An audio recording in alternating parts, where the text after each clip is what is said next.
If Thank you. Mr. Kamall. Thank you very much.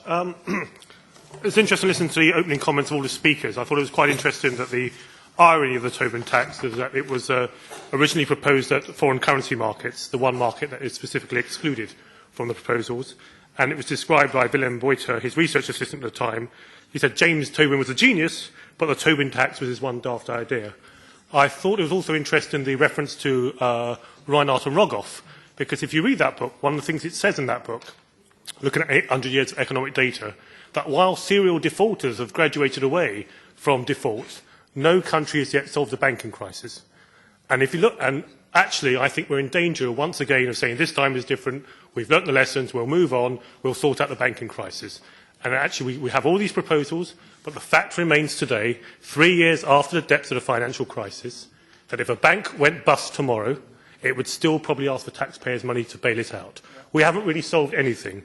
We've all had all this regulation, we've had hedge funds, private equity, proposals for financial transaction tax, but we haven't solved the fundamental problem, which is to make sure that if a bank goes bust, it no longer calls on hard-working taxpayers and their money. So what I ask about this financial transaction tax, is it really about avenging the banks? Does it really affect the bankers? And actually, some of the speakers said, actually admitted it doesn't. Is it simply not about passing costs on to savers, investors and tomorrow's pensioners? And actually, I'm trying to work out where the money's going, because no one's quite clear about where this money goes. Is it going to a resolution pot? So if banks fail in the future, they'll be bailed out. But how do you prevent moral hazard? How do you prevent, with such a resolution pot, irresponsible behaviour from bankers? If it's to the EU, are we simply throwing good money at countries that can't sort out their debt problem? And why should you give it to the EU, which frankly hasn't signed off its accounts for 17 years? What sort of message does that send to the populations of EU countries?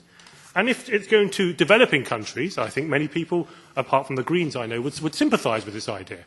But the issue is, how do you prevent it going to countries with poor governance, so it simply doesn't end up in Swiss bank accounts?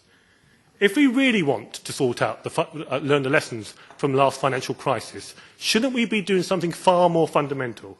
Shouldn't we be sorting out the interpretation of IFRS standards, which ignore the principles of true and fair?